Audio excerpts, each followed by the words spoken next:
I guess maybe kind of looking back on things, just being a And that's probably why that was the place, right? I guess so. I don't know. All the fancy VC guys live out there, so I'm sure it's convenient for them to use that as a location to meet up. But So do you think you were using your design skills when you were at PayPal? Was that with a lot of design sure. opportunities there? I mean, yeah. I mean, it's you know the possibilities are so unlimited. User flows. Did that there was such a mess. I mean, there were all those different codecs and different forms of. I mean, nobody could seem to send one video to somebody else. Things.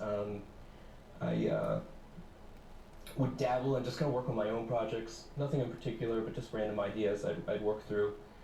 And near the end of that 2 years, eventually kind of reconnected with a few guys at PayPal, and that's when we started talking through different ideas that we've been having, and stumbled across video is more of an interesting project to work on.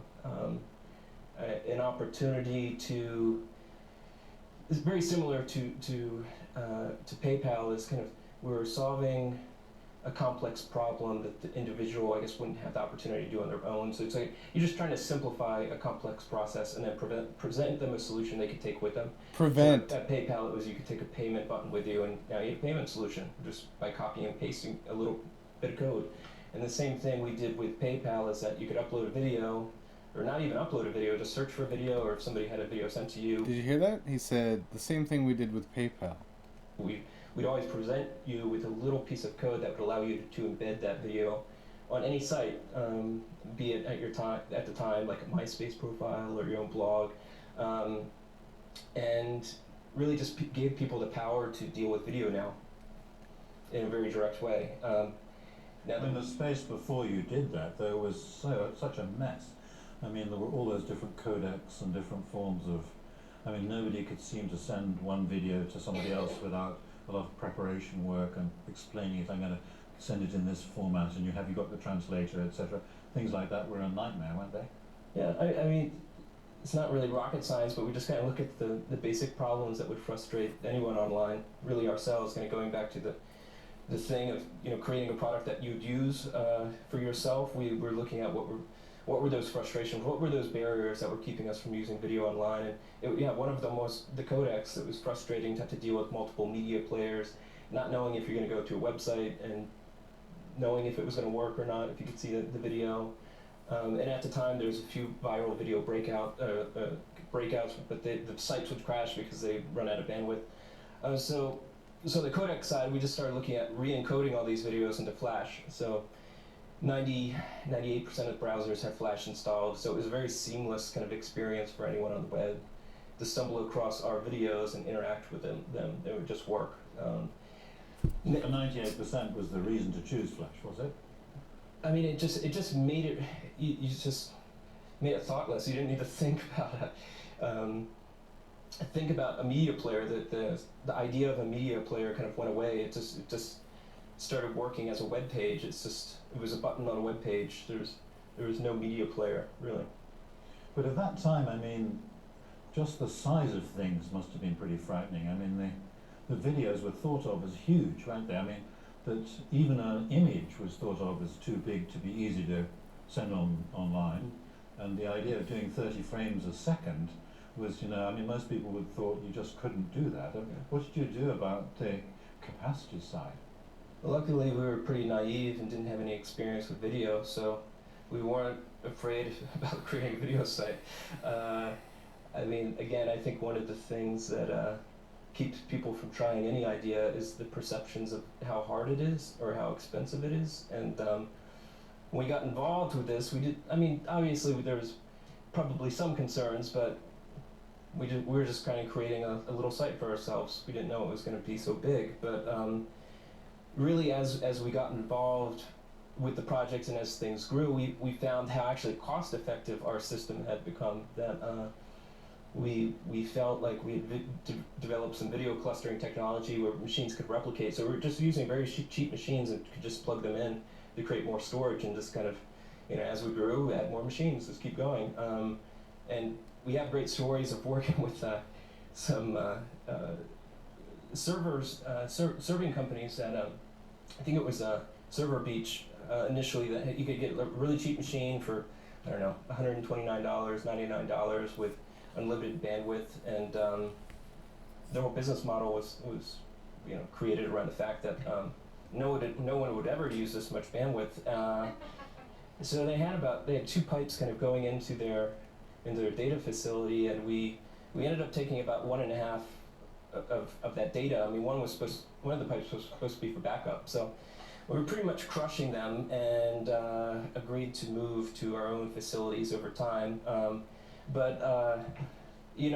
think that what we found out, again, just kind of going back to the question, is that it actually wasn't that expensive at the end of the day. And I think those perceptions is really what kept the competition at bay, that a lot of people thought that what we were doing was highly sophisticated, which to some extent it may have been, but the costs really were a lot more manageable than what people were expecting, or at least what the press was speculating. So we just stayed quiet about that. So those were hugely challenging engineering design problems, but tell us more about the actual design that the user sees, the name, the logo, the layout and design of the site. Mm-hmm. So I was just trying to come up with a kind of a playful name that would describe what we were doing, hopefully be memorable, and would have a domain available to register. So I was just trying to, again, sketch on the whiteboard in terms of what names we could find online to register, and what would kind of describe what we were doing. And I just started thinking of YouTube as a perfect kind of a combination of the personal side with this aspect of kind of personal television. And I guess it was really just a play off of the word boob tube, which is kind of a slang for kind of the idiot box type of again, slang for TV, that this, you're just sitting behind this thing and gradually making yourself stupider at the time. But I mean, it was sort of like we were just playing with that, playing off of that, and then stumbled across the word YouTube, which luckily for us wasn't registered. I think I did a Google search. It may have had one result or none. It was very low, I remember. So I was pretty sure we'd be able to get a trademark. So we just went ahead and registered it.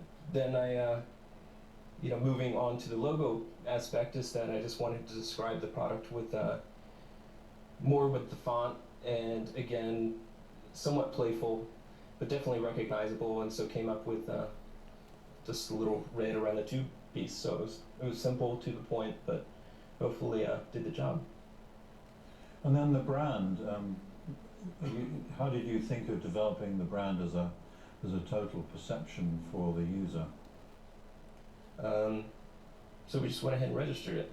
Then I, moving on to the logo aspect, is that I just wanted to describe the product with more with the font, and again, somewhat playful, but definitely recognizable, and so came up with just a little red around the tube piece. So it was simple, to the point, but hopefully did the job. And then the brand. How did you think of developing the brand as a total perception for the user?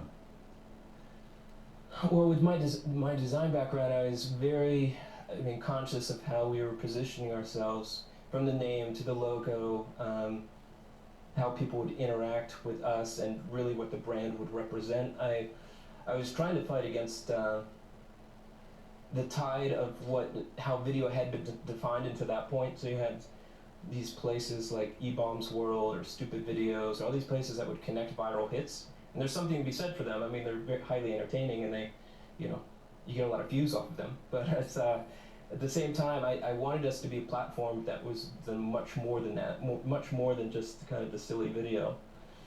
Even though I think probably YouTube's still defined as like funny cat videos, we would always very much try to fight against that.